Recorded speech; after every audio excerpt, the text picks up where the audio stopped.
I'm Brandi Kruse. Coming up today on Undivided, crime victims in Washington state are on their own. A recent ruling from a judge proves it. Plus, the four Let's Go Washington initiatives have an uphill battle as big money and legacy media swoop in to defeat them. And California Governor Gavin Newsom signs a bill banning local voter ID laws. We'll discuss that and more coming up today on Undivided. Remember, you can support our show for just $5 a month by signing up at undividedpod.com.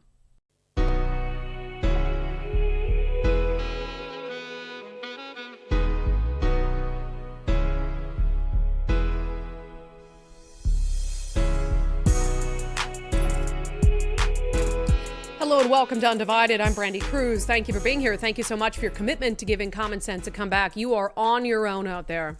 You are absolutely on your own to protect yourself, to protect your family. And I know a lot of you try to do that anyway. But to me, one of the fundamental, really one of the only tasks that government should be focused on is making sure that those who are not following the laws that we have set forth in a civil society are held accountable and that we're protected from them. You know, one of the things I think I've noticed over the last 5, maybe even 10 years in Seattle is it used to be that you could stay out of certain areas, you could, stay out of certain cities, frankly, and you'd be safe or you'd feel safe.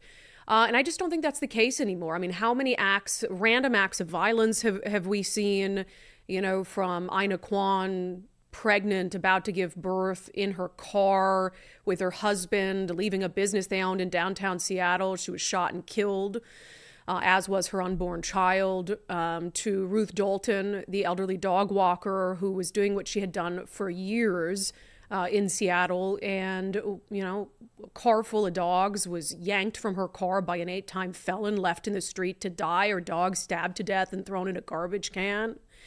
And so that's the point that our crime crisis has gotten to. It's no longer like, hey, if I don't engage in this sort of high-risk behavior, if I'm not engaged in illicit activity myself, if I'm not living in a high-crime neighborhood, the likelihood that I'm going to be the victim of a crime is fairly low. And it is still low. Like, let's be clear, because whenever I say stuff like this, all the left-wing media in Seattle is always like, oh, well, the data shows and statistics show. But I just don't give a damn about statistics when it comes to how people feel. You don't care about what the murder rate is when your loved one is murdered. You don't care about the robbery and the burglary and the rape data rates when it happens to you or when it happens to someone you love. And the truth is that it's happening with more frequency. The number of murders in Washington state has more than doubled since 2012. Violent crime, we know in Washington state, and the crime trends here have been going up at times when the rest of the country, they've been going down. So, data, spare me the data. When people don't feel safe, they don't feel safe, and they want to know what those in power are going to do about it. And the fact is the system is failing victims of crime. The system is failing the law-abiding, and there are so many examples of it. And I can't help but, look, I'm going to put my tinfoil hat on. The government wants you to be beholden to it to feel safe.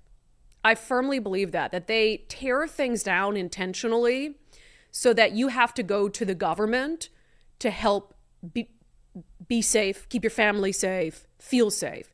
They want you to be wholly dependent on the government. And so what they'll do is the crime crisis will get to such a low point, this is already happening, where what are they going to do? You're so scared, you're so worried, you feel so unsafe, and the government comes and they say, well, give us some more money and we'll hire more police officers. Give us more money and we'll do this to make you feel safe. That's what they did with homelessness, right? They made homelessness so bad by instituting asinine policies that anyone with a brain knew would make it even worse. And then Governor Inslee comes out and says, oh, well, just $4 billion for housing. That's all we need to clean up our streets and help the homeless. No big deal, right? Drug crisis, same thing. They de facto legalized hard drugs at the urging of Attorney General Bob Ferguson. Drug crisis is so bad. Well, just give us some money. We just need some money for treatment beds. We need some money for transitional housing, and we'll get these drug addicts out of your business stoops and out of your neighborhoods, and from prowling in your cars and breaking into your homes. No big deal. So the same thing has happened with public safety. They have eroded. I believe it's intentional. I just have been red-pilled to think that at this point, because no sane person would look at everything they've done and have come to any other conclusion than that was intentional. And what do you see now? Bob Ferguson, he's on the campaign trail saying, I'm the public safety candidate. Ignore the fact that homicides have doubled since I became the state's chief law enforcer in 2012. And now, you know what I'm going to do to fix it? We're going to give $100 million to local police departments to hire more officers and give them signing bonuses. It is the same pattern over and over again, and it will take years to dig ourselves out of it, but we'll never dig ourselves out of it if we don't elect different people. The truth is, though, that we have had, and I know there's a long lead-up rant to the top story of the day, but we've had a governor, the same governor, in charge for 12 years in Washington state, and he has, as a result of that, been able to appoint people to the courts in his image. And once you are appointed to fill a vacancy on a court, as you know, as a judge, it's very hard to win an election against an incumbent judge. So as a result, we have all of these ideologue judges up and down the court system, Inslee appointees, some of them appointed during the 2020 racial justice awakening. So the only ones going in there were tried and true ideologues who believe that criminals are the victims and victims are the criminals. And we see the very real life consequences of that. And it's absolutely devastating for crime victims, for survivors, and for the families of those who have been victimized. So this story breaks my freaking heart. It happened in Renton. So there was a horrible murder of a handyman in Renton, a 65-year-old named Kyle Dean Gray. This is from the Renton Reporter on a court hearing that just happened in this case. The suspect is a 19-year-old. He was arrested in the stabbing death of the handyman. He died from multiple stab wounds. It says Renton police have arrested a 19-year-old man in the stabbing death of a 65-year-old handyman at a Renton apartment complex. It happened Friday, September 27th.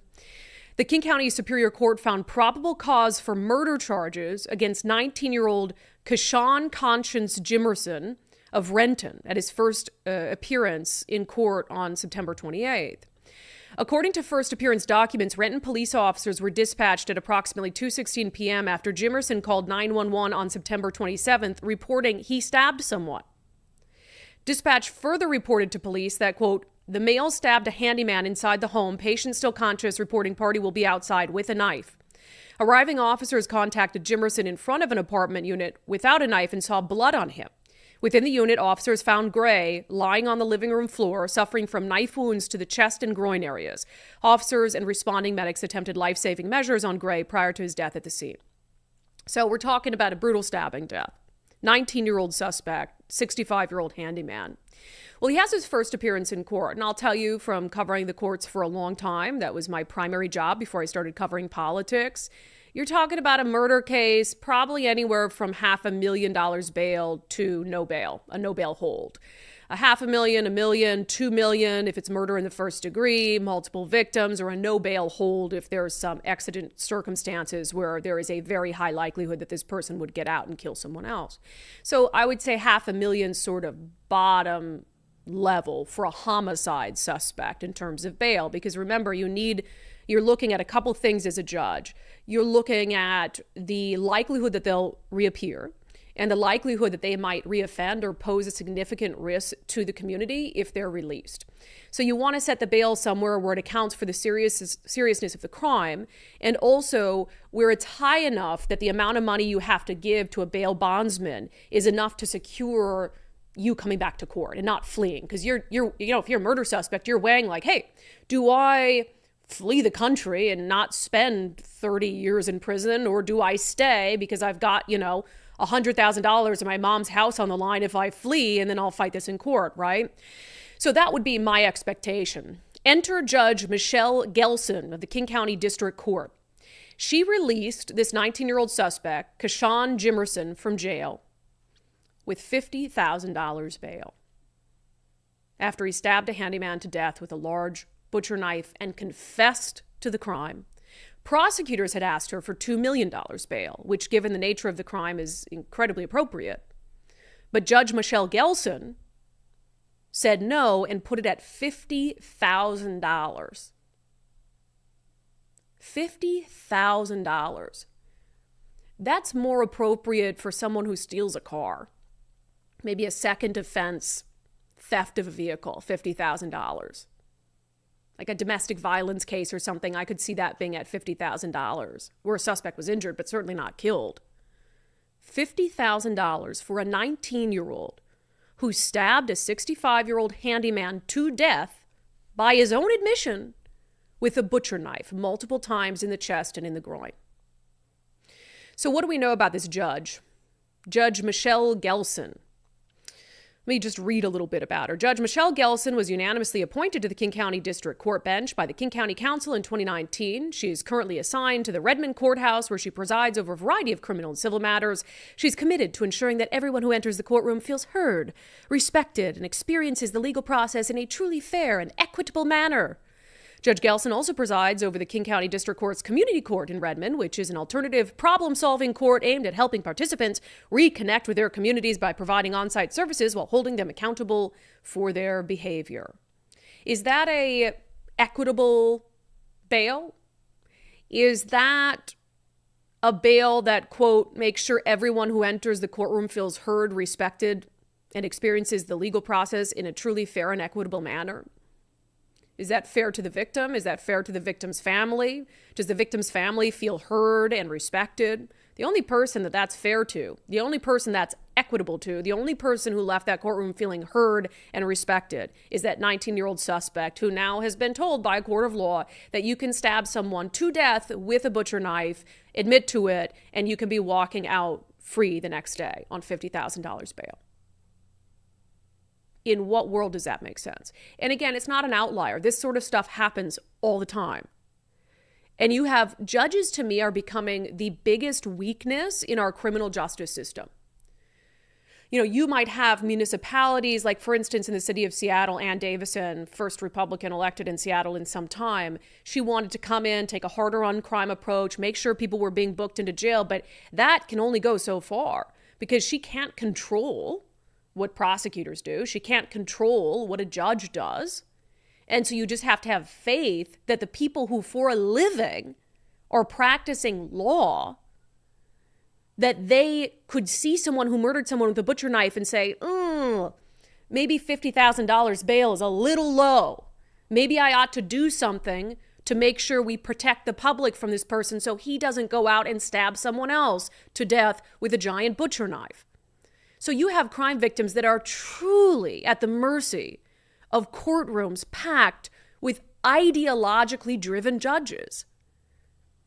And then at the same time, I mean, God, even if you're Casey, if you're the person who hurt you or hurt someone you love even gets arrested. So we've got all these breakdowns across the criminal justice system, lowest number of police officers per capita of any state in the nation, highly ideologically driven, far left in the major cities, city councils, county councils, prosecutors, state lawmakers, highly ideological governor, attorney general. All these people coddle criminals, push laws and policies that coddle criminals.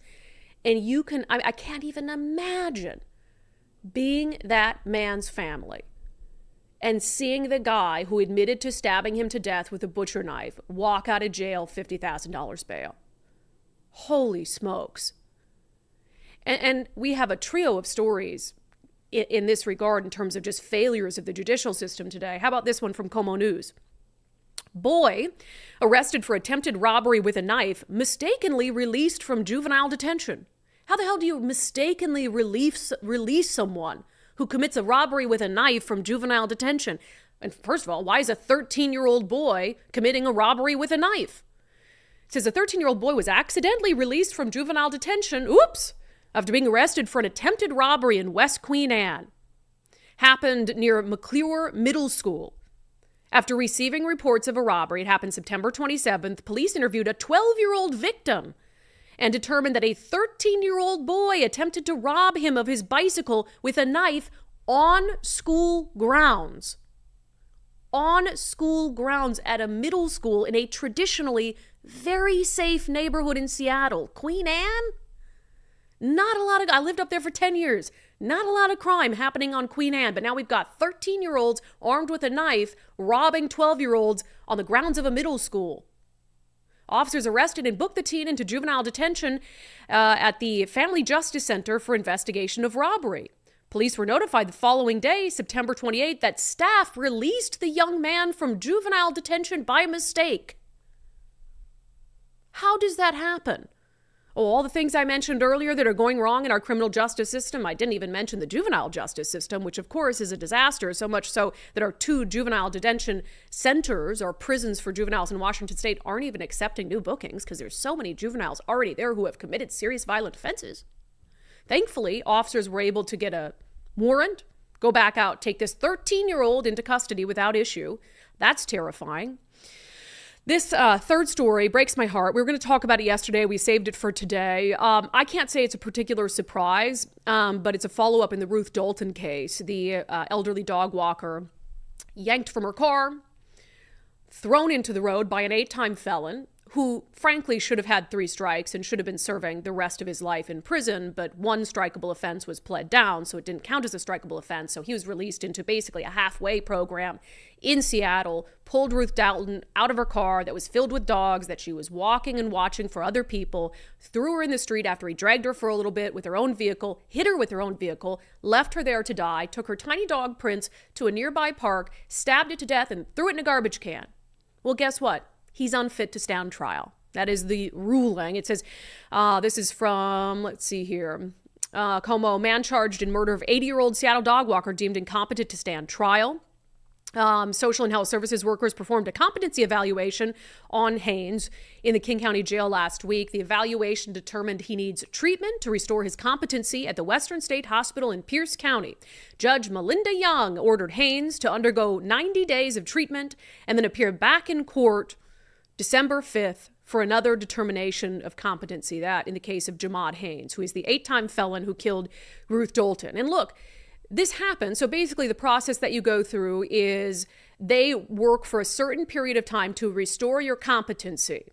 So they're saying he's mentally unfit to understand or aid in his own defense. And look, we have a constitution for a reason. We have these protections for a reason. But then you get sent to Western State where they try to restore your competency. They're not going to restore his competency, not at Western State. I mean, our mental health system is in such a state of disarray. They're not doing anything for anyone at Western State. So here you have this guy, 8-time felon, never should have been released from prison to begin with. He committed a crime behind bars that should have been a 3rd strike. It was pled down to something that was a non-strikeable offense, as I said earlier, so then he gets out. So he shouldn't even have been in Seattle, a free man, to be able to victimize Ruth Dalton and her dog Prince, period. And now, it's like a free murder. He gets a free murder because he's so mentally unfit, because our mental health system is in such a state of disarray. Apparently, he didn't get the mental health treatment he needed while he was behind bars for much of the last 25 years. So it's like, mentally ill, dangerous man who already killed someone? Yeah, cut him loose in Seattle. And then he gets a free murder of an 80-year-old woman. That's our criminal justice system. There is no one there to help you. That is the environment that policies and politicians have created in Washington state. And again, they're going to come to you and they're going to promise to fix it.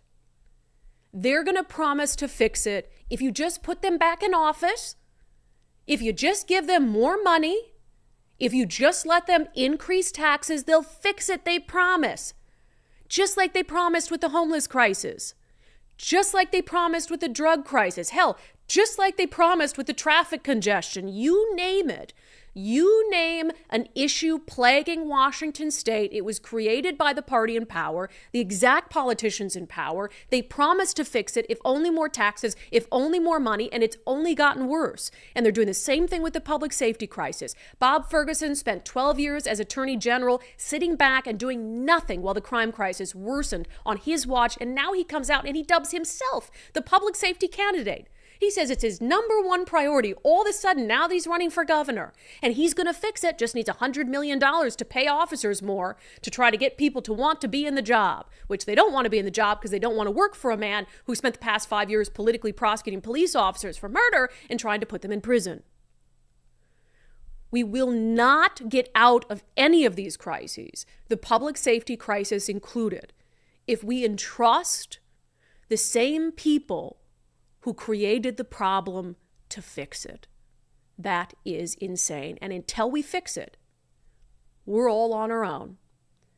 You might not see it yet. I think a lot of you do. But for those who don't, unfortunately, it is going to take them being the victim of a crime themselves and seeing for themselves, or their family members or friends, unfortunately, being the victim of a crime themselves and seeing for themselves just how bad the so-called justice system in this state has become. Speaking of failures in this state, I want to talk next about a special released by our friend Ginny Burton. It's called Behind Closed Doors, The Harm in Housing First. And it dives into this fallacy that the homeless crisis is, as Governor Inslee said in his State of the State address last year, fundamentally a crisis brought about by a lack of affordable housing. It's a really powerful special. We're going to play some clips from it. First, I've talked about my success on the Eastside Weight Loss Clinic program. One of the things about the program, whenever I tell people I lost 40 pounds, most of that in 2 months, they think it's like a magic trick. It's not. It's hard work, but it's 60 days of hard work, and the results you can get in just 60 days are so freaking worth it. I hear endless stories from people. We've been doing ads, for a year and a half, 2 years now for Eastside Weight Loss. And I hear stories all the time when I'm out in public. Every single event I'm at, somebody says, I started Eastside Weight Loss because of you. I'm down 30 pounds. I'm down 40 pounds. Somebody told me the other day they're down 65 pounds. And it's awesome because it's a hard 60 days. But after that, you make some simple lifestyle changes. Man, what did I eat today, Nicole? It's delicious. I microwaved fish at the studio, but it was this delicious tilapia with these nice, sauteed garlic greens. I've got some raspberries waiting for me in the fridge. Delicious. It's good. It is not like a sacrifice to quality of food you can eat. It's no prepackaged food or anything like that. Do you smell the fish I microwaved right now? The veggies smell good, but it was the closer I got to you that I smelt the tilapia. Not to me, to my food. As you were eating, I meant. Wow, this is off the rails. I know, it's a cardinal sin to microwave fish at the studio, but I had to do it. All right. I didn't want to eat it cold. Anyway, I support your good diet. Thank you. EastsideWeightLossClinic.com, EastsideWeightLossClinic.com. Schedule a free 15-minute consultation with Dr. Ryan Coogan and his team. The only thing you have to lose is a little bit of weight or a lot of weight, like some people have. 65 pounds, that's crazy. That's like a child. That's like you That's more than a child. That's a large dog. My dogs weigh 65 pounds. Well, I'm saying that's like a 9-year-old child. Yeah. 10-year-old kid. Just off your body. Anyway, all right. Our friend Ginny Burton, we've had her on the show many times before. She had a rough couple decades of her life, addicted to drugs, in and out of jail. And she was able to turn her life around in part because of incarceration. And that's why she's a big fan of the carrot and the stick approach and just does not believe fundamentally in this idea that if we just offer them help, that they'll take it. Because for her, that just wasn't the case. Well, she's released this new special report. It's called Behind Closed Doors, The Harm in Housing First. And in it, she talks to residents of Housing First, former supportive housing employees, and one current employee who she features in this special. I highly recommend you checking it out. And I want to go through a couple clips of it today. Here's the intro to the documentary. Elizabeth was a small, petite young woman. And this guy, Tony, just assaulted her again and again and raped her over and over. They did nothing. And except one day, suddenly, they transferred her to the Hobson. Not long after she moved in there, she was found in her bathtub, strangled to death, having been raped. And this approach, rooted in compassion and equity, as well as determination and data, will prove its effectiveness. How much fentanyl is in this building? Sealed and full everywhere. We will continue in partnership with the new Regional Homeless Authority to get people off the streets, to get people into housing, and to give them the opportunity to reclaim their lives. Any of them go to treatment or anything like that? Yeah. Is it hard to see?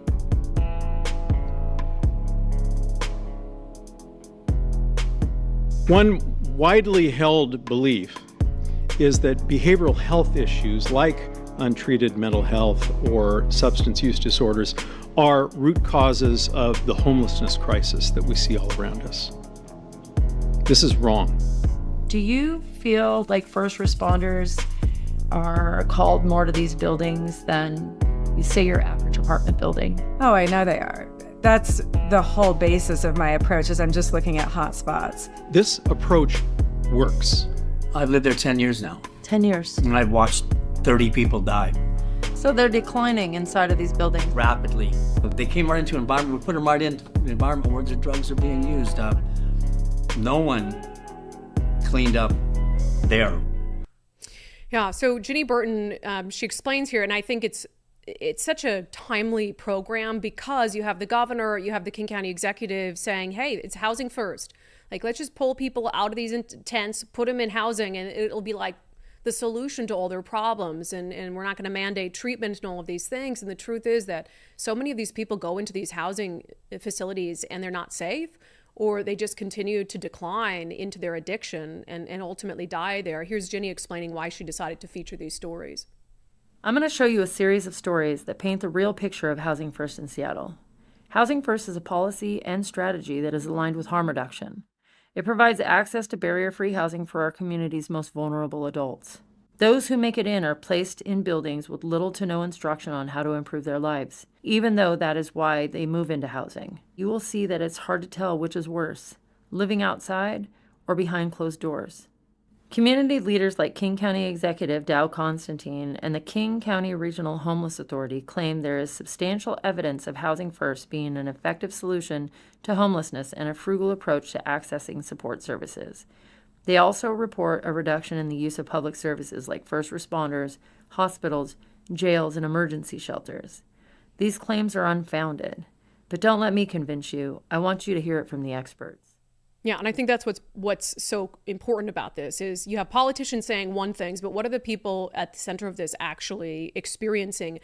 Ginny asks, again, this is residents, supportive housing employees, former supportive housing employees, asked how often first responders are called into each of these facilities. How often do you see law enforcement, fire trucks, EMTs, SWAT teams daily? More than once a day? More than once a day, and yeah, mostly. But at least daily. The entire time? The entire time. How often do you see law enforcement or first responders, fire department, EMTs here? Every day. Every single day? Just about, yeah. More than once a day? Sometimes, yeah. Like the other night, they was here like 4 times in a row. What about law enforcement and first responder engagement? Was that a regular occurrence? Mm-hmm. I know there are a lot of calls that go to this permanent supportive housing buildings, and there's some of the higher use. And how much is that facilities. affecting your priority 1 calls because you guys are responding to that? And I know some of those are priority 1 calls. Yeah, some are. That's what I was just about to say is that, high utilizer facilities draw on our limited resources. They just do. Yeah. That's just reality. But, we don't prioritize those calls differently because of that. Right. They're still prioritized based on the circumstances involved with the case. But it's certainly a draw. It's certainly a draw on limited police resources. Which completely negates this argument from people like Dow Constantine that, if we get them into housing, it's not going to be such a drain on our law enforcement and first responder resources. No, you took them out of a tent where they were doing drugs and you put them into a supportive, quote unquote, housing unit where they continue to do drugs, engage in criminal behavior. So it's the difference between are they in a tent or are they in a housing unit? Because they just simply refuse to take steps to say, okay, if we're giving you this housing unit, there are expectations of your behavior, of your conduct, of drug use and all of these things. And there's some really sad parts to this as well. And we did a story a couple weeks ago on all the deaths that had happened in one particular supportive housing unit that gets a lot of taxpayer funds.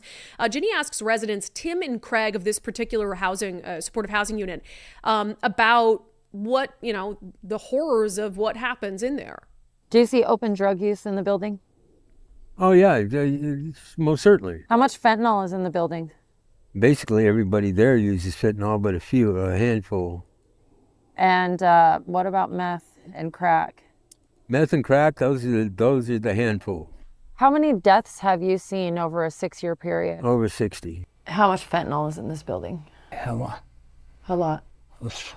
See all them fall them everywhere. How many residents do you think have substance use issues? I'd say like at least 83. 83%? What about the other 17%? Mental problem? Just straight mental health problems. Mm-hmm. How many deaths have you had this year? Do you know? A lot. just in this building this year? Yeah. Especially on fentanyl, yeah. Do you ever see public drug use in the common areas in the building? Lately, yeah. Ever since fucking COVID and all this other bullshit, yeah. What changed before COVID and now? Because I would imagine, I mean, there has been a change everywhere. It's more like way out in the open. Like people in here, like they don't care. They don't care anymore. They just stairway, outside smoking area. And what do the staff do about that? Not a damn thing. Nothing? Well, what can they do? They can't do shit. Yeah.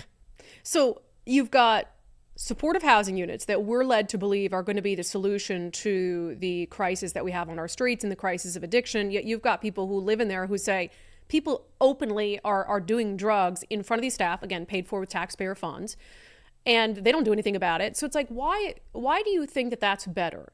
Because they have a roof over their head? That's why you think that this is the solution to what's going on, that their circumstances are somehow better by the simple act of putting a roof over their head. There was also this conversation about, okay, well, are there good outcomes for people? So Ginny talks to residents about how infrequently in some of these settings, people are actually getting clean and sober. This is a resident named Michelle. Of the people that live in the building, how many do you think are drug addicts?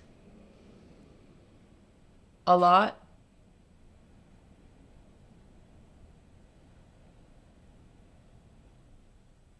A lot. What? Yeah. Do you ever see any of them go to treatment or anything like that? Yeah. Is it hard to see?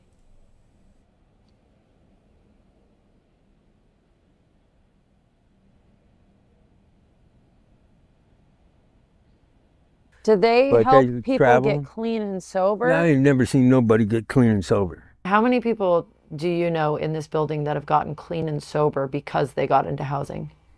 Oh, 5. 5 out of an 8-year period. And do they live here still? No. So the people that I was engaged with, the clients that I was working with, would be placed in the place I live.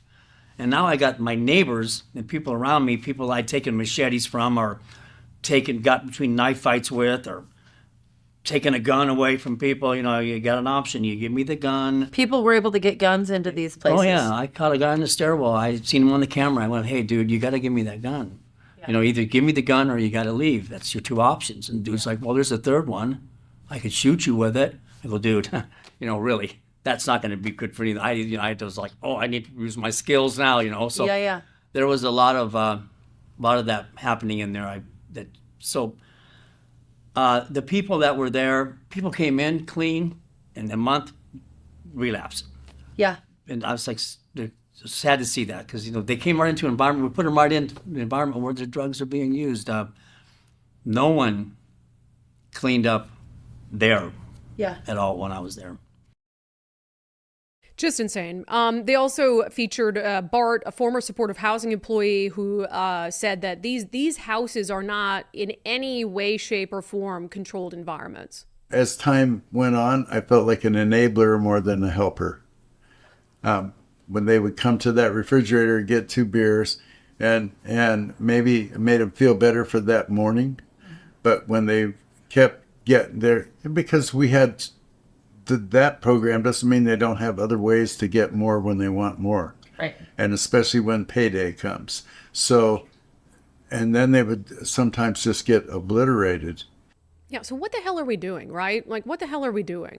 Taxpayer funded housing first is going to fix everything. It's not fixing anything. People are still getting high. They're not getting better. These are dangerous environments. They're dying. Well, even the residents understand. Even the residents Ginny Burton spoke to understand what elected leaders are actually trying to do in shifting the public conversation around this being not a drug issue or something where you need to crack down and use crime, but this is a housing issue. Here it is. Do you feel like they just snatched a bunch of people off the streets and stuck them in here and that they just were essentially cleaning the mess up off the street? Yeah. So people didn't have to look at it? Yeah. And that the streets are happening right here inside the building? Yeah. We bring them in, the public's satisfied, they don't see them on the streets, we're doing our job. No, you're not doing your job. You're not helping people rebuild their lives like your mission statement says you are. Bingo. Bingo. just like they do when there's some big sporting event in town and they sweep the tents out that are going to be visible to people who are walking to the stadiums. And they just move them down further in Soto. Oh, look what we did. The sidewalks are clean. In this case, they just take them with billions of dollars in taxpayer funds. They put them into taxpayer funded supportive housing units where there is virtually no support for them and where they continue to engage in the same behavior that's ultimately going to kill them or make them a threat or a danger to themselves and to others. And then they say victory. So not only did they bring in more tax revenue that they doled out to their cronies and political allies, but they got to say, look, there's fewer tents on the street. Oh, we did our point in time count and our homeless population has declined. We just put them in these housing units where they're continuing to do every single thing they did on the tent, but nobody sees it. It's exactly what's going on. And it's devastating. I just want to play this last clip. She spoke to Tim, one of these individuals who'd been who is in supportive housing, veteran. And what he's going through is absolutely heartbreaking. I have been diagnosed with pre-service, in-service, and post-service PTSD. But nothing in my lifetime, trauma, combat, I don't care what it is, compares to the loss that I suffered here.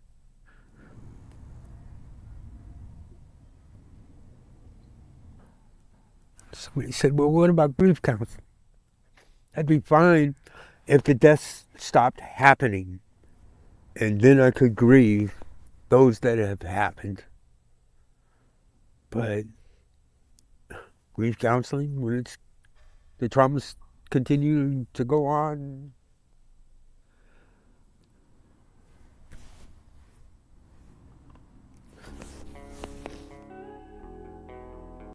military veteran, served our country, left the service with PTSD, says nothing has traumatized him more than what he's experienced and the deaths that have happened in the supportive housing unit where he lives. And elected leaders want to convince us that housing first is absolutely working. This is what we need to spend our money on. This is what we need new taxes on. No, nothing is going to work without some level of force, without some level of mandates and requirements. You think a private entity, a private hospital, for instance, would be allowed to run that way? Where people are openly carrying guns, where people are openly in the stairwells using drugs? No. Only government-funded or government-run facilities would ever operate in that manner. There have to be mandates for treatment, mandates for behavior in order to get supportive housing, or nothing is going to get better. Again, if you want to watch that full special from our dear friend Ginny Burton, it's called Behind Closed Doors, The Harm in Housing First. You can watch it at changewashington.org. Again, that's at changewashington.org. Housing first, my ass. That's insane. All right. Natchez RV Resort Phase 2 is open. In fact, you can book a private showing this weekend, October 5th and 6th. It's already October. What the hell happened? What's going on? They have 12 extra large RV lots available starting at just $89.9. And if you don't own an RV, you can come see one of their stunning turnkey park models. It's the perfect way to make Natchez RV Resort your home away from home. They also just opened their brand new clubhouse, 4,300 square feet of luxury, expansive great room, indoor-outdoor fireplace. It's an entertainer's dream, gourmet kitchen, gym and fitness center, and then there's a ton to do at the park itself on the grounds, pickleball courts, tennis courts, miles of recreational trails, a doggy park, a park for real kiddos, not just our fur kiddos. So a ton to do. Check it out, natchezrvresort.com, natchezrvresort.com. Book that private showing for this weekend, October 5th and 6th. All right, so I am getting incredibly worried about the initiatives. For several reasons, but now we're really starting to see the extent of the money that has been raised to defeat the initiatives and the extent to which the corporate media is aligned with those forces to convince people to vote no. Let's talk about it in our segment, Unbelievable.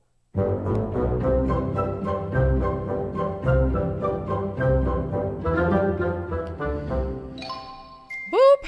All right, so the Seattle Times out with another hit piece on Brian Haywood. You'd think he's just the most dangerous man in Washington. It's called Inside One Man's Campaign to Take Down Washington's Infant Carbon Market. So, of course, It's about Brian Haywood.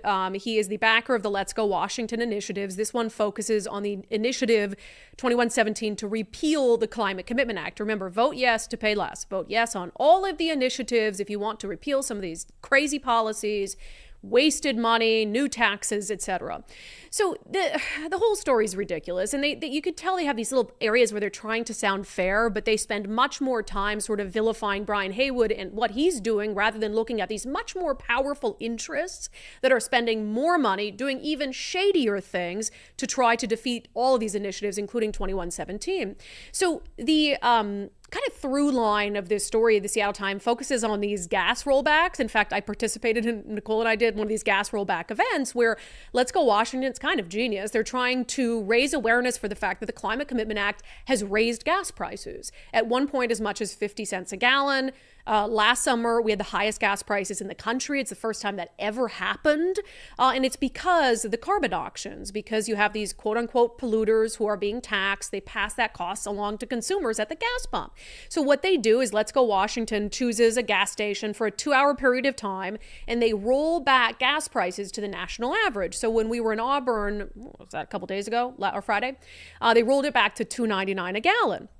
And so the Seattle Times is focusing on that as being like a shady, trying to bribe sort of voters into, oh, we'll give you free gas, but, or we'll give you cheaper gas, but you got to vote for these things. It says the practice seems fishy to James Long, a political scientist with the University of Washington. He questioned the legality of paying for someone's gas at a political event. Haywood's opponents filed an ethics complaint in August with the State Public Disclosure Commission, accusing him of illegally trying to sway voters. In turn, Haywood filed a complaint with the commission accusing state officials of illegally timing their $200 rebate checks for lower income ratepayers funded through the Climate Commitment Act to reach voters before the November election as a way of garnering support for the policy. And so they mention it there. And I think this is, somebody could argue like, hey, you're trying to convince people when they come to get cheaper gas that, hey, gas would just be cheaper if you repeal the Climate Commitment Act. But this is a private person, private Let's Go Washington using their own money to roll back gas prices versus the government using your money to bribe you to vote a certain way and then lying about it, even though we have the smoking gun. And this is what bothers me about the Seattle Times and their reporting is like, oh, well, we mentioned it. And they say, what do they say here about, he's accused state officials of illegally timing the $200 rebate to coincide with the November election. No, he didn't accuse them. They did that. And the Seattle Times won't just say they did that, and the Seattle Times just skims over that part of it. So much focus on these gas rollback events from Brian Haywood, and virtually no focus or accountability for the fact that the government literally rolled out a bribe, and in a Department of Commerce email, they say explicitly that the funds have to be deposited into eligible customers' accounts on or before September 15th, before the state votes on the initiative. So don't you think the Seattle Times would do some giant expose on that? Instead, they do an expose on Brian Haywood and these gas rollback events and just mention fleetingly, well, he also accuses them of bribing people with these rebates. No, they did bribe people with the rebates. Like, this email came out a week ago.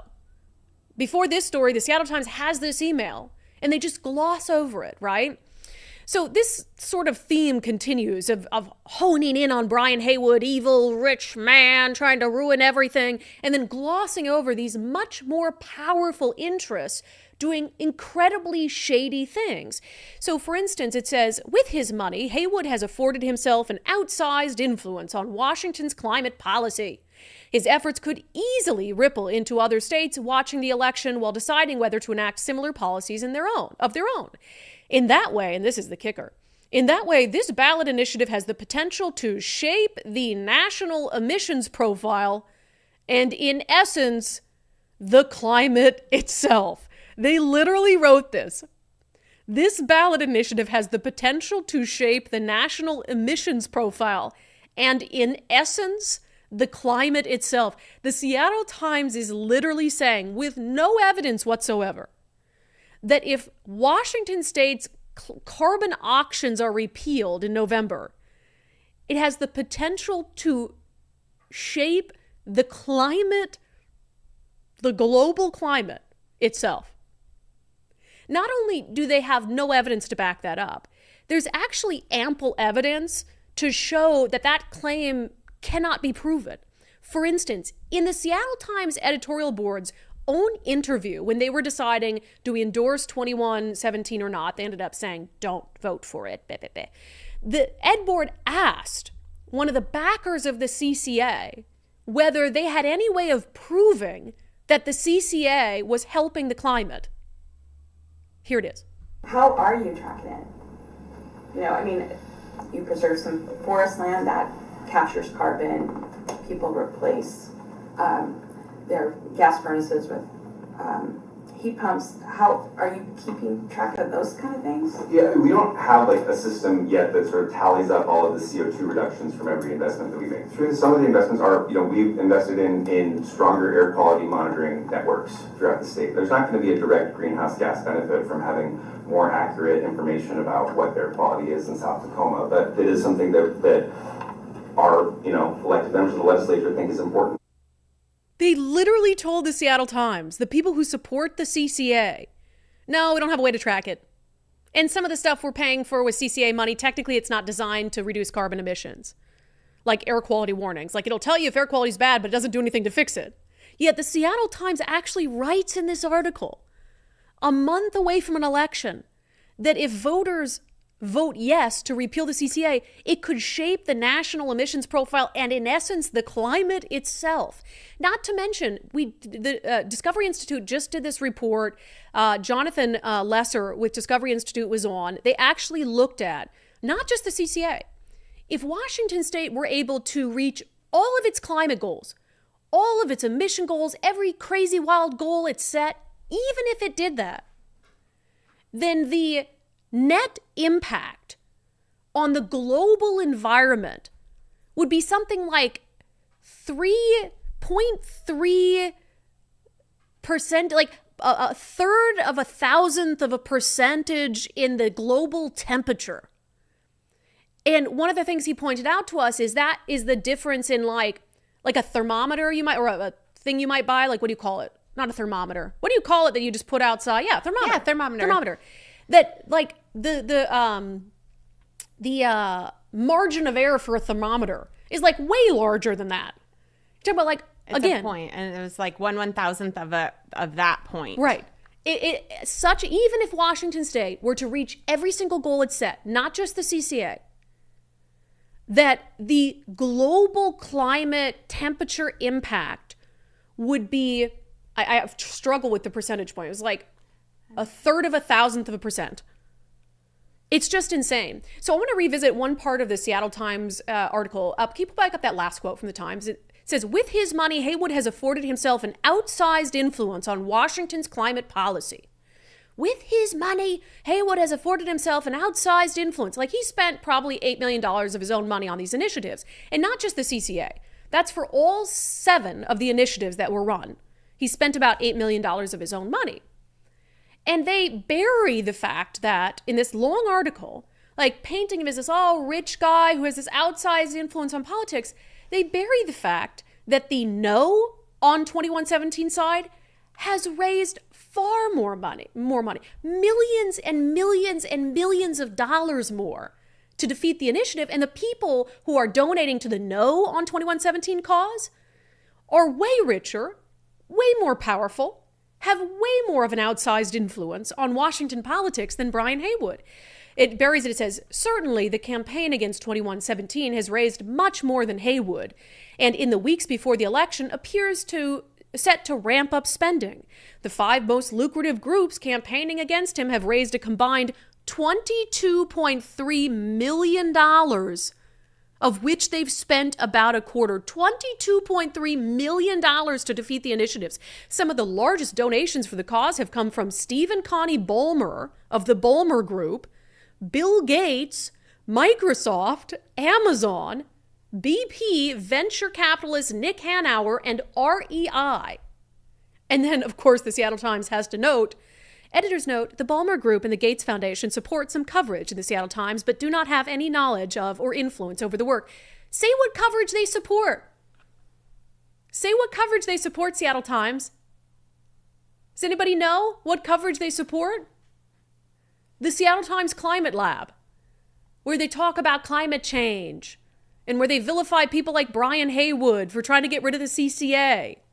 So you got this whole article where they're vilifying this one guy who spent, a few $1 million on all of the initiatives, which, by the way, he couldn't buy his way onto the ballot. He had to get 1.3 million Washingtonians to sign on to them.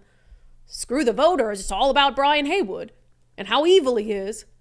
And you're painting it as this guy who has he's purchased this outsized influence in politics, while you acknowledge at the very bottom of your article that the people fighting against him are way more powerful, have way more money, have donated way more to defeat the initiative to repeal the CCA. Oh, and they happen to, just a little editor's note at the bottom, like, hey, no big deal. Just letting you know, Balmer's Group, Gates Foundation, some of the richest people in the world, they also happen to fund some of the Seattle Times reporting. We're not going to mention that it's our climate reporting. It's our climate reporting. Look, it's the job of the media to hold powerful people accountable. I do believe Brian Haywood has put himself in a position where he is a powerful person, where he is a consequential figure in Washington politics, an influential figure in Washington politics, and because of that, he has to be held accountable. If there are things to hold him accountable for, I am totally fine with Seattle Times talking about these gas rollback events, questioning whether it's an effort to bribe voters. But in doing that and writing all this about it and then glossing over the freaking smoking gun we have, that the government, the governor, the most powerful person in Washington politics, lied repeatedly, bribed people with their own money. It's there in black and white. And you gloss over it as if it's some secondary thought. Like, oh, just by the way, like, powerful Brian Haywood, but the governor, he might have lied about it. They might have bribed people. Like, there might be this email from the Department of Commerce where they were saying, got to get this out to voters before they vote. We have everything and everybody working against us. And that's such a hard environment to win in. It's not just the Balmers, the Gates, Nick Hanauer, Amazon, REI, and all of the millions of dollars that they're bringing to bear. It is the legacy media across the board that is actively influencing the minds of their readers and of their viewers. How do you compete against that? And by the way, they do it with lies and deceit. Lies and deceit and omission. And here we are, and the people who support the initiative and Brian Haywood and Let's Go Washington trying to do what we can to raise awareness based on truth and reason and actual statistics about what the CCA actually does or doesn't do for the environment. Man, I'm becoming increasingly concerned about the initiatives because frankly, the yes on the initiative side does not have the money to be able to compete against the number of lies being spewed by the other side. And they don't have the attention of media outlets or the obedience of media outlets to push out their message. Absolutely wild stuff. All right, we'll get to some national news coming up next. First, we talked to retired Seattle police officer Mike Boggs, who utilized Wes Jones. And this is awesome. First of all, congratulations, Mike, on your retirement. But it is Testimonial Tuesday. And so we want to share a success story of one of our wonderful viewers who used our friend Wes Jones of sellwithwes.com.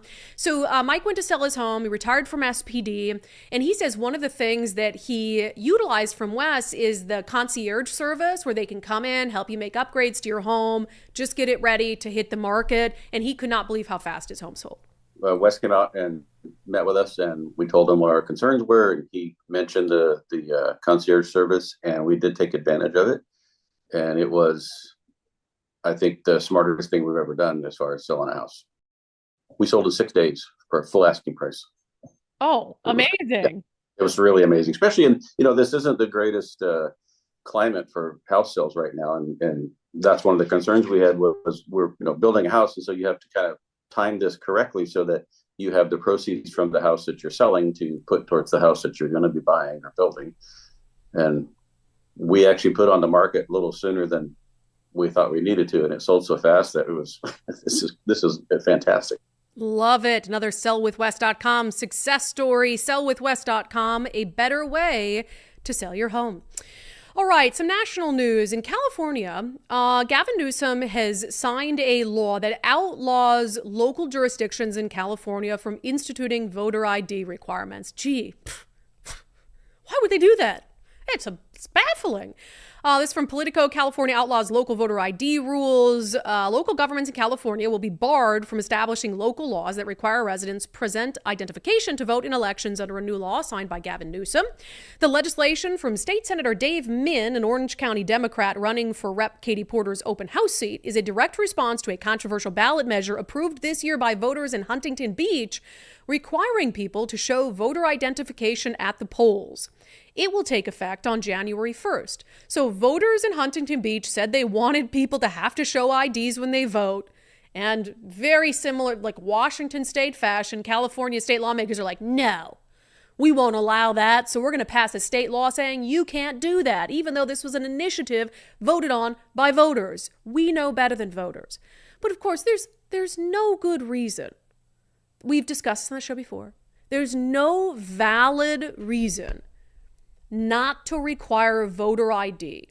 And for that matter, in Washington state, when you register to vote, not to require proof of citizenship, which they do not do here.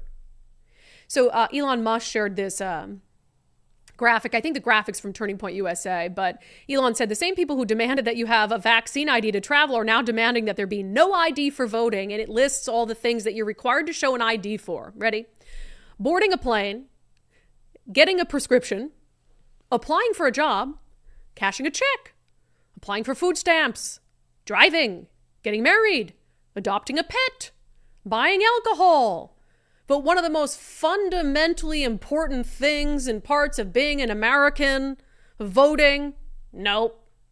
Not only are we not going to require it, we are going to pass a law saying you are not allowed to, as a local jurisdiction, require an ID to vote. God, I'm black-pilled. You know what they're doing? If you had told me a year ago I would believe that they're letting all these illegal immigrants into the country so that they can ultimately vote and then have no chance in the world of losing any election ever again till the end of time, I would have been like, okay, calm down over there, conspiracy theorists. But now I'm like, yep, that's it. There is no other reason not to require an ID to vote. If you're a lawful legal voter and a lawful legal resident of the United States with the ability to vote, you shouldn't have a problem with showing an ID either. There should be no barrier whatsoever to getting an ID. If they're concerned about impoverished people not being able to obtain identification, pass a program to help them do that. Pass a program to help make sure that every lawful U.S. citizen who can vote has an ID that they're able to show to be able to vote. Frankly, though, if they can go through the process of voting, they can figure out how to go through the process of getting an ID. It is absolutely insane. And it's so transparent at this point. All right, one more national story. This is from the Daily Express. What is going wrong with people? So there's a giant 43-foot statue of a naked Donald Trump hanging in Las Vegas. And by hanging, I mean literally Donald Trump is hanging from a crane. Naked. It disappeared in 48 hours. It was up alongside Interstate 15. 43 foot tall. They named it Crooked and Obscene. That's the name of the statue. It was assembled over the weekend, quickly became a hotbed for controversy. The gigantic figure found in Nevada, made of foam and rebar, weighs a staggering 6,000 pounds and features movable arms and a marionette-style design. And Nicole was kind enough to crop off his pee-pee because literally he's naked and it had this pee-pee. Can you imagine if that was Kamala Harris? Oh. If somebody hung up a 43-foot naked statue of Kamala Harris by the neck and had marionette arms. Can you imagine the absolute outcry over something like that? Now, how do I say this? I'm fine with it. Like, art to me is a First Amendment protected kind of freedom of speech thing. Like, I'm fine with it. Like Kathy Griffin with her beheaded Donald Trump head, fine. At the same time, it's the reaction to it and the seeming allowance of it for the media when it comes to Donald Trump. But you couldn't do anything even remotely resembling that for Democrats. Like that free speech expression, it would be vilified to an extent that this sort of stuff is never vilified. And I would argue with the Kathy Griffin. Is it Griffin or Griffith? Griffin. Griffith, right? Griffin. Who cares? That was an incitement to violence. So there's this other, like, that's a very blatant, like, he was beheaded and bleeding, all that stuff. So that's just a blatant incitement to violence. But it's like, look, if somebody wants to spend money on a 43-foot statue of Donald Trump with his pee-pee hanging out, this is America. I mean, it does kind of look like he's hanging by the neck, which does. I don't like that either, because again, kind of violence. I agree, but I still think it's First Amendment protected speech. Oh yeah, you can't. I mean, it's not, but it's a level of outrage. It's totally allowable if you do stuff like that to the right. Like, totally allowable. But God forbid, if it were a politician on the left or any, like, semblance of anything. I mean, look at how much the media freaks out when the right, like, says that Kamala Harris cackles or that she's not very smart. It's like, oh my God, this is sexist and it's racist and it's all of these things.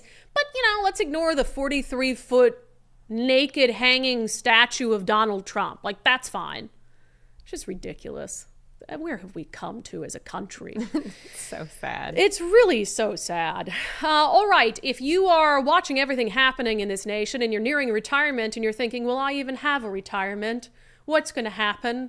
There's so much uncertainty. Highly recommend reaching out to our friend Zach Abraham at Bulwark Capital. They specialize in risk management. You only get one retirement. You want to make sure it is protected. They're watching national events, local events, world events, assessing how they could impact your retirement portfolio and then adjusting as necessary.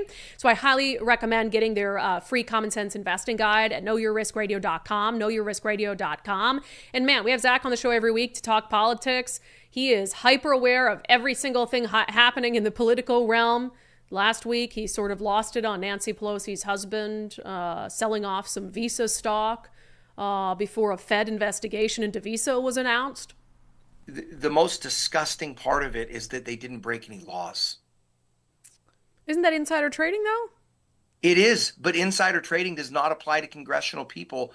It does not apply to congressional members on information that they have gotten from official business. It is absolutely insider trading, but it's rules for thee and not for me. Somebody bought that stock from him not knowing what he knew, right? That should be fraudulent inducement. The whole thing is just preposterous, and that's why I was saying I cannot believe that this election is even close. The whole apparatus of this government is rotten from the inside out. The problem is you just have no character. These people are just characterless. They're just garbage. They're trash human beings. Geez, Zach, he's honest with us and he's going to be honest with you for better or worse about your retirement portfolio. So check him out. KnowYourRiskRadio.com. You can also check out his weekly radio show, KnowYourRiskRadio.com. Okay, let's get to our daily subscriber. It's already 1 o'clock? Man, I thought it was like 12:30. I'm having a blast. Let's get to our daily subscriber show poll. I asked you this because we're going to have some events coming up and I'm gauging how hard it's going to be to shame you all into participating. So just keep that in mind. In our daily subscriber show poll on Patreon, Locals, and X, I asked, in what ways are you most likely to get involved in the 2024 election? Donating and volunteering, sharing information with family and friends, putting a sign up, or, hey, Brandi, I'm voting. And that's enough, which would be okay, all right? Let's see. On Patreon, most of you are saying that you're willing to do more than one of the above, which I think is great, or perhaps already have. How many of those have I done? I've donated and volunteered. I share friends with information every day. I've put up a sign and I'm voting. I'm 4 for 4. What about you, Nicole? Well, I can't put up a sign, but I've helped others. It's an HOA thing, but I've helped others get signs. Okay, gotcha. So Obviously, I think I'm good now. You're 4 for 4. I am. Yeah, I'm proud. I'm so proud. Larry says, I collected signatures for the gas ban and I'm voting. That's about all I have time for. And that is awesome. It really is. AF, this should have been a multi-choice poll as more than 60% say more than one, but there's no, okay, come on. There's no way to know which ones they referred to. Does this tool support multiple choice? I don't think so, unfortunately. I don't think so. David Sprinkle, all of the above, and even though I swore after Tiffany Smiley never to give money to a Republican in Washington again, since it's always money down the rabbit hole, but Dave dragged me back in the water again. I think people get overwhelmed at the thought of donating, and some people just don't have that kind of disposable income, but you don't have to write a big fat check. I mean, you can literally give them $5. You can do a reoccurring $5 a month donation for the length of their campaign, and all of that starts to add up. E says, I'm doing them or have done all of them. Apathy is the killer. killer. And for those that don't think voting matters, what do you have to lose if you're right? And what do you gain if you're wrong? Exactly. Vote anyway, because doing nothing changes nothing. I always say that for people who think that somebody's going to meddle with their ballot and change it to, or throw it out or change it to a Democrat vote or something like that, which I think is highly unlikely. But let's say they do. Doesn't that have the same impact as you leaving your ballot essentially on the table and never filling it out? So hell, might as well try and hope it gets from point A to point B. Chris over on Locals, I've donated and sharing information wherever I can. Kit says, I love the name Kit. Man, if I had a kid, I might name him Kit. That's my niece's name. Is it? Yes. Is that a short for something? No. Oh, have I met that niece? I think. I don't, maybe not. I don't think so. Yeah, that's I her love name. the name Kit. There's a movie where... the car Kit, Knight Rider. No, that's not it. That's not it. They're Kit. or League of Their Own. That's not it. Oh, well, That's those a are the two popular kids name. I know. It's like a romance movie. By being That's involved, funny. anyway, Kit says, by being How involved random. with a county party organization, you can do all of the listed services and learn a lot too. Yeah, that's awesome. Well, I'm glad you guys are involved. We're going to call on you in a few days to get heavily involved and to meet us out on the mean streets in some purple districts, to do everything we can, leave it all out on the field to get Dave Reichert elected, get the initiatives across the finish line. So I'm going to need you. I was at an event last night with Kelly Chambers down in Puyallup. And I basically shamed every person I talked to. Like, hey, we're going to be down here in a few weeks. And you have 2 working arms, so you can hold a sign. So there'll be a lot of shaming from me coming up. Let's get to some questions and comments. Bill Biz, $20 super chat. FCC just voted 3-2 to expedite a George Soros purchase of 200 plus radio stations in 40 markets, allowing foreign investment to exceed 25% of the max. Soros' son, Alex, recently met with VP candidate Walz. Interesting timing, huh? Yeah, sure is. Stacy, what is the judge's name again? Nicole, can you go scroll back up for that? Oh, yeah, sure. We'll get you that in a sec, Stacy. Her name is Michelle Gelson. And that's the one that released the 19-year-old? Gelson. That's not the Ruth Dalton one, right? That's the one that released the... Correct. Gotcha. Released the 19-year-old. Captain Cranky Pounds, clearly the state is okay with knife crimes, just don't dare have a gun. Oh, no. They're okay with gun crimes, too. They're not okay with legal gun owners who don't use them to commit crimes. But gun crimes, gang violence, totally fine with that. They'll give you a slap on the wrist. But if you're a law-abiding gun owner who never intended to commit a gun crime, you are the problem, Captain Cranky Pants. Matthew Cook with a $5 super chat. If memory serves, Dory did the math and calculated that Washington state was responsible for 0.01% of global carbon emissions. And I think it might even be less than that. If you, on our Sundays with Subscribers episode, we had our full interview with Jonathan Lesser, where he's diving into the data that, first of all, these goals they set, not possible. They are impossible. You'd need like 30% of the land mass in eastern Washington to be solar, wind. You'd need these massive battery storage facilities that we don't have the room or the money to build. You'd need all this offshore wind energy. Not even possible to reach the goals they've set. And they know that. Inslee knows that. But by the time that happens, he won't even be here anymore. So he's never going to have to answer to these empty goals that they're making. Baron of Gray Matter, $5 super chat. How were you surprised by Seattle Times and the local mainstream media? It is pure propaganda for progressives. Climate cultists will lie and you are evil. Well, I am evil, but that is beside the point. It's not that I'm surprised by it. I feel the need to continue to beat the drum on it. I don't think that we can just chalk it up to, well, they're just like this, so let's not talk about it. Because there are so many people who continue to get their news from the Seattle Times, from the TV stations, and I just am not okay with just like letting go and letting God. Because I have a show, and so if I can bring attention to it, I'm going to. We got some email from the Stranger today. Love the Stranger. Losers. So we did a story on Jack King Off, the orgasmic drag king, who was at least a high school teacher, is on leave now, who was like posting lock up your daughters and stuff. We did a story. Well, the Stranger is very triggered by the story. And they're going to do a whole story defending a high school teacher whose drag persona is orgasmic drag king Jack King Off, who posted lock up your daughters. So they sent us this whole long list of questions, which were just stupid. But you gave some very fun responses too. Yeah. You know what's really nice? I have to say, guys, I told Nicole this. I just don't care. Like, we were working for you is the biggest blessing of my life. Because every one of you would love the answers to the questions you gave. But also, it's like exactly what you're these not people want. worried about. I have to sneeze for a second. Hold on. Bless you. Thank you. I'm not worried about getting fired. You know what? I mean, you went through it with Dory, and certainly I never thought I was gonna get fired from Fox, but you have things that happen, and the activists, and they. I mean, this stranger was doing an article about me like every month when I was at Fox 13. They've only let up ever so slightly, and you never know how much pressure your management is willing to absorb for you. Right. And so it's always this like. I mean, Dory went through it when he got removed from the air for saying that a boy isn't a girl, basically. Ridiculous. But like working for you guys, I just basically told the stranger to kick rocks. I mean, essentially, my answers were basically like, I'm not apologizing for any of this. That's pretty fun. So it's a joy. Baron, use the mainstream media, YouTube on any article Como King have posted. Comment, vote yes, pay less on Initiative 2117. What do you think folks need? Yeah. So saying basically, in order to combat the mainstream media narrative, we need to be on their social media pages. We need to be in their comments so that when readers see these things, they know, hey, what they're saying isn't true. What they're saying isn't the full story. Here's the information you need. In the YouTube videos where Bob Ferguson posts his TV ads saying, Dave Riker is going to repeal abortion. Be in there, put the facts, so people are exposed to it wherever they go. So frustrating watching the Seahawks game last night and all the lies. But the so Trump many ones were lies. pretty fun to watch. Yeah.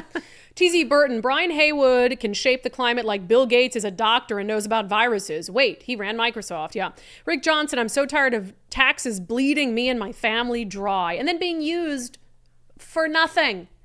Being used to solve nothing, to fix nothing. Like, how are more people not tired of it like Rick is? Kelly, these people make a lot of money off these programs, housing, drug treatment providers, billions, and no oversight. Clearly no oversight. We're giving tax money to a facility where people are walking around with guns, where they're using drugs out in the open, where people are repeatedly dying, and the government doesn't say, hey, if you don't shape this situation up, you're not getting any more tax money. No, because they don't care. Oh my God. The most heartbreaking part of that special, I think, was when, all of the heartbreaking stories, but where he was saying that people come in clean trying to get better and then they're surrounded with drugs and alcohol and they go back to doing what everyone around them is doing. Yeah. And that's so sad because instead of going someplace that encourages getting better and supporting you as you move on from addiction or move on with addiction, instead they put him right back in the fire. Right. It's just ridiculous. Angela says she thinks I was thinking about Kit DeLuca from Pretty Woman. That's not it, but I did think of it, and it's really lame, but I just happened to see this movie. The newer version of Cinderella. Oh. One of the newer versions of Cinderella. Okay. She calls the prince Kit. That's her nickname for him, Kit. Oh, interesting. I don't know. I just watched it. Can't believe you've seen that movie. You I haven't know. seen anything. I don't like movies. I like movies that require no brain matter. I don't want to exhaust brain matter on any sort of movie. Right. So I watch things like Cinderella. That's so random for you to say that name, and that's my niece's name. And I love that name. That's such a cool Kit. Yeah. It fits her. It's good. But I think my brother was thinking Knight Rider. So. Okay. Not Cinderella? No. Oh, good. Okay, gotcha. And not hookers. And not hookers. Was not, hey, women of the night, ladies of the night. Hookers is really outdated. I said the League of Their Own thing right away. And I was like, oh, like League of Their Own. And he goes, no. No, absolutely not. All right. Good questions and comments per the usual. Speaking of Bill Gates trying to lord over all of us, let's talk about it in our closing sanity check. All right, so yesterday it was John Kerry talking about, we need to limit free speech. We need to be able to bring the hammer down on these people spreading misinformation and disinformation. Well, Bill Gates, he wants to go further than that. He doesn't want the government to regulate it. He wants to create an AI that will quash harmful speech, like speech that tells people not to get vaccinated. We should have free speech, but if you're inciting violence, if you're causing people not to take vaccines, where are those boundaries that even the U.S. should have rules. And then if you have rules, what is it? Is there some AI that encodes those rules because you have billions of activity and, if you catch it a day later, the harm is done. Yeah, I want Bill Gates funded AI trying to suppress my speech on social media. Sign me up. That has been today's Sanity Check. That has been today's episode of Undivided. Remember, if you haven't become a subscriber already, we would appreciate the support. We love working for you, frankly. You can sign up for just $5 a month at undividedpod.com, undividedpod.com. Get access to our exclusive Sunday show, Sundays with subscribers. We have some Undivided hats left, a couple Common Sense 2024 t-shirts left. You can check out at our merch store. In the meantime, I guess we'll just see you back here at noon tomorrow. We do have a live subscriber Q&A happening tomorrow evening, so be on the lookout for the link to that for subscribers. undividedpod.com. See you tomorrow.